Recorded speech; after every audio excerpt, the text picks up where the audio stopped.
Hey there, writing buddies. Michael here with another video from Mr. Swain. In today's video, we're going to be going over one of my favorite topics, and that is magic systems. So very commonly people do categorize magic systems into two main schools, and that is a hard magic system versus a soft magic system. Soft magic systems are going to be things that are kind of just, they're not really explained very well. The magic can kind of do whatever it needs to do. You can think of like Gandalf from The Hobbit or Lord of the Rings for this. Basically, whenever he needed magic to happen and have it work for him, whenever the plot needed it, that's when he would do it. On the other end, as far as hard magic systems go, a good example of that would be like Rand al'Thor from The Wheel of Time. In the Wheel of Time, magic is adhered to by certain laws and practices as far as, what they can and can't achieve. So while the plot might put Rand up against, whatever the adversary is at the time, whatever known abilities that he has at that time, that's what he has to work with. He doesn't have an endless range of possibilities available to him. He has to use what he can to solve the problems that the book puts in front of him. As far as for me, I use hard magic systems.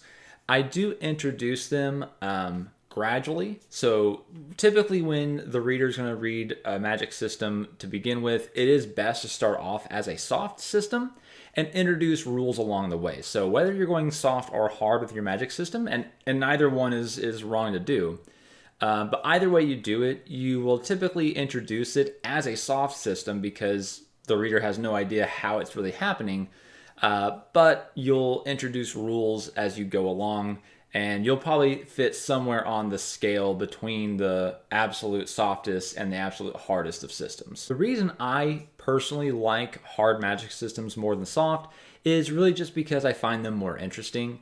Knowing some sort of limitation to the magic system really brings me, more into the story. Just knowing that they can't wave a magic wand and get any result that they want. They have to use what they're able to, what the story has set up for them to use. That feels more realistic to me, and so I like it better because of that realism factor. When designing magic systems, we want to have a few things in mind. And the first thing that I think of is, what do I want this magic to accomplish? If that's flying or conjuring a fireball or, talking to animals, whatever I want it to do, I need to know that so that way I can craft around it. Once I know what I want it to do, I can then make it as natural as possible. So in the case of flying, birds, airplanes, they can fly because they get enough wind pressure built up under them and it creates lift. So I might make it to where the spell is like a wind spell that it pushes the user up into the sky, and as long as they, are kind of horizontal, they can get the wind underneath them, and that pushes them up and creates that lift. Balloons also fly, basically because they have helium in them and they just rise up, they just kind of float upward. So maybe instead of having a wind spell push my character up, the magic is more along the lines of it reduces the character's weight. It makes them, lighter than air. However I do it, I always think of it as an invention. And when it comes to inventions throughout normal history, they're always meant to be the easiest way to do something, right? And I just view spells as magical inventions. Simple as that. Next, I think about limits. This would be limits as far as how far can the magic go. Does the wind spell only lift up one person, or could it lift an entire house? Does the healing spell only close open wounds, or is it able to actually cure diseases or raise the dead? What is the furthest limit to this power? Now, the next thing I'm going to go over is cost. But before I get into that, if you're enjoying the video and if you think other authors can find it helpful, go ahead and hit that like button down below. It's going to help people find it. I really appreciate that. So when it comes to cost, what we're going to be talking about are a few different things, because cost can come different ways. If you think about with Peter Pan, when they wanted to fly, they required that they have pixie dust or fairy dust. And without that, then they couldn't fly. So there was a physical component that was needed to use in order to get the magic to work. It could also be something more internal. if in the Wheel of Time, Rand and other male users of the One Power use that magic, they end up slipping slowly into madness. So you could have a physical, like the pixie dust, or you could have a, mental or spiritual cost inside the character. Many times, cost does come in the effect of energy, as far as, the person just becomes tired from using the spells so much. And that is totally fine. I use it a lot in mine. But it shouldn't be the only thing. And the reason for that is that the reader is going to know that no matter how much you put them through, how much you put the characters through, they are still going to find that last reserve of energy to finish the fight. That's typically always going to be there for them. So even if you have this in there, I would not suggest to have it be the only cost to your magic. Usually something else needs to be in there. When I look at my magic systems, I do think of them as, just another type of bodily function. So if a mage has the ability to cast, fireballs or wind magic or mental magic, whatever it is, that is some sort of physical ability that they have. And so just like it would be for me to run up a mountain, I'm going to get winded.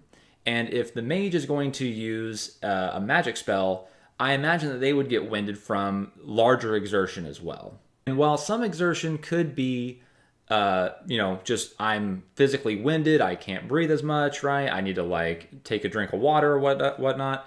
It could also be mental exhaustion as well. They might get headaches, they might get migraines, they might have nosebleeds, things of that nature that just kind of show, they could run if they needed to, right? It's not physically tiring their muscles or anything, but there is some sort of physical cost going on. And I also look at cost as a whole, another limitation to the magic. So while the magic might only be able to do certain things like freeze a room or, turn a light on with their minds, whatever the magic might be, while the magic has its own limitations of what it's capable of, having a cost incorporated also means that they are not going to be able to do those limited magic functions indefinitely. Now, when it comes to actually writing out the magic function and how these magic systems work in your world, it's very important to tie it down for the reader to experience it, because obviously this is not something they've ever experienced before. While they may have read about it in other books, if you're using kind of generic magic, that still is not tying them into your story. So you really want to bring them in, and the best way to do that is through feeling. We're going to want to ask, what kind of feelings does the caster feel when they're using the magic? Does fire mean that they're going to be heated up inside? Do they really feel hot when they're using this fire?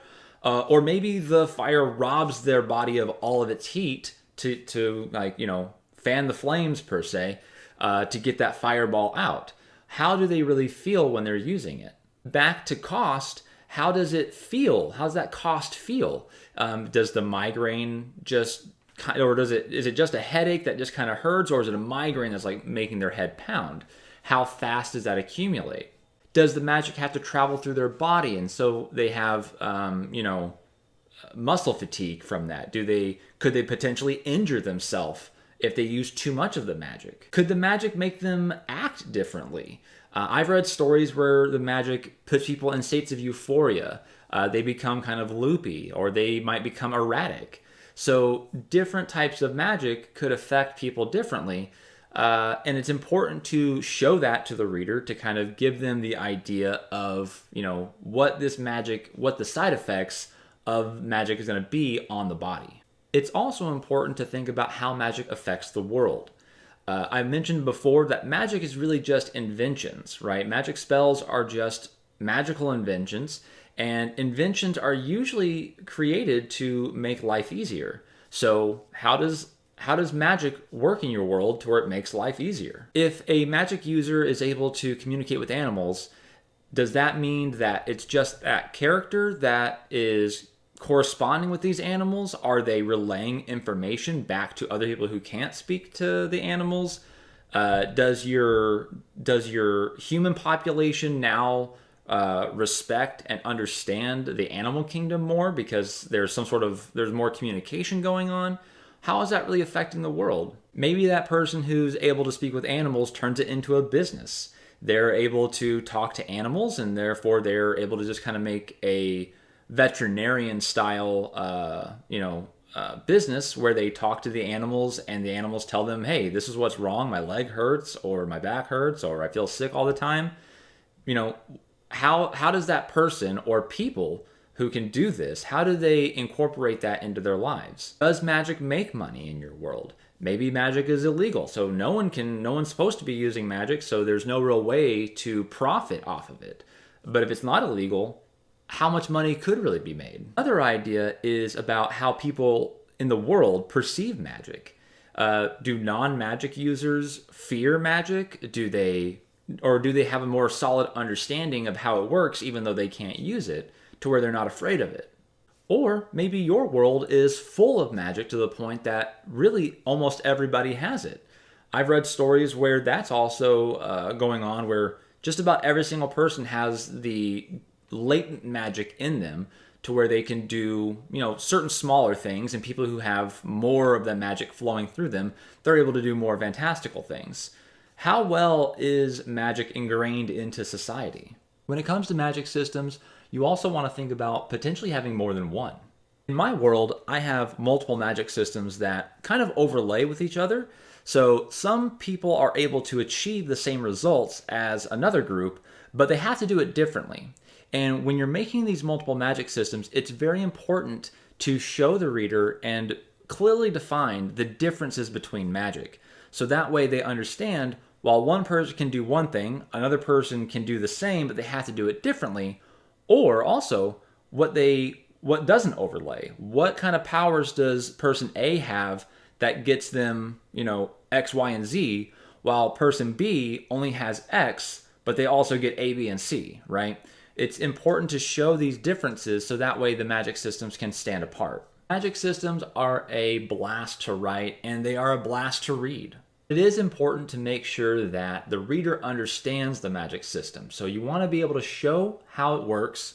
You want to be able to show them it in action, but then also kind of take a step back and let them understand how it's functioning underneath the surface.